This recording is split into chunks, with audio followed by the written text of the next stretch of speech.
A cool dude. A light-hearted name for what amounts to a thermal vampire.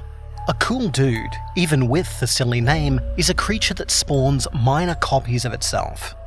It does so by using its victims, once they're drained of heat. They'll start to display the same characteristics of cool dude.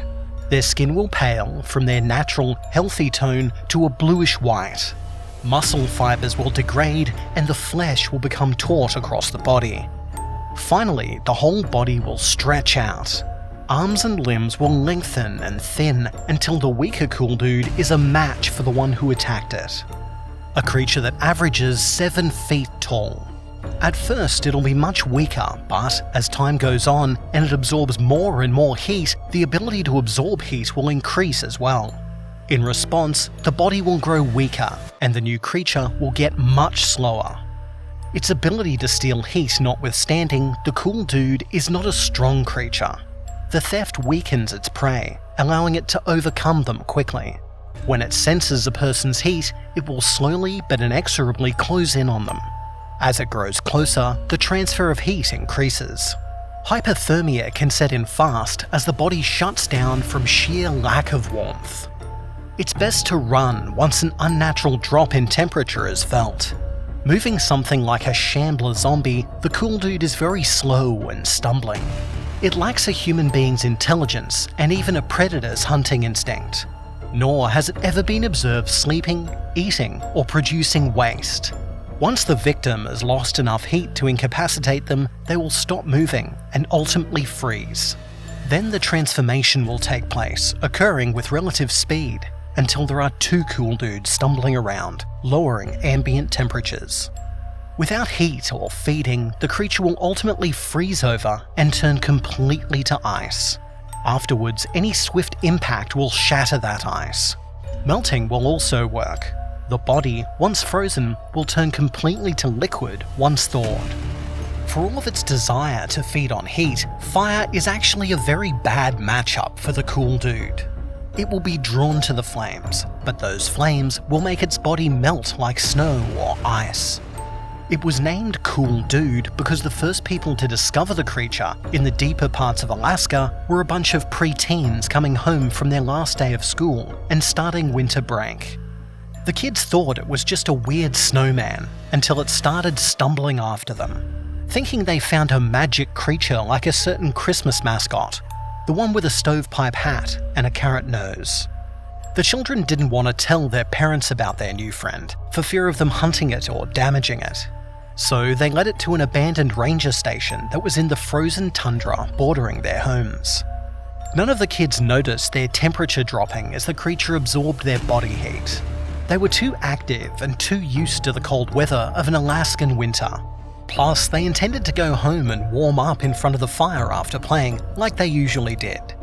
If their parents noticed the kids being a little more worn out after playing outside all afternoon, they didn't complain. Anything that made their hyperactive children sleep at night was a good thing. So days passed and the kids would go to the ranger station every day to play with their new friend.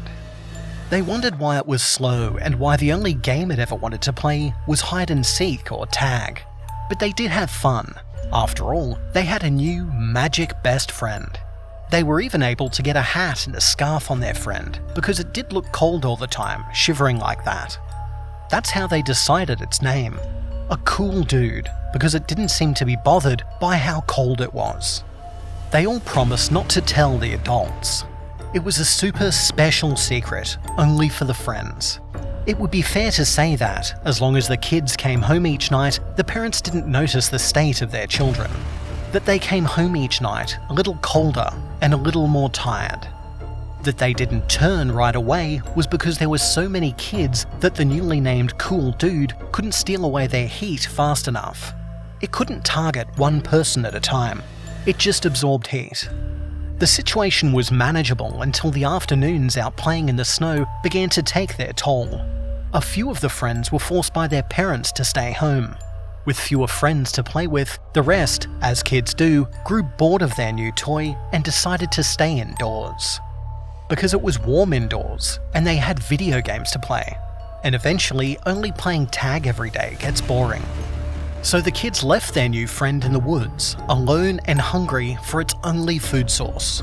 Because the kids also didn't tell anyone what they'd found, no one was prepared for the creature to wander around the town, eventually stumbling across the local jail.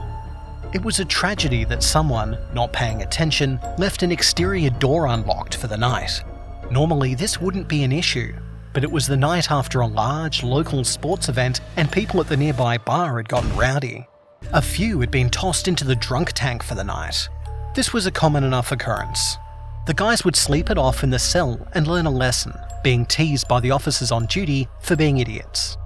But with the door unlocked, the heat vampire wandered in.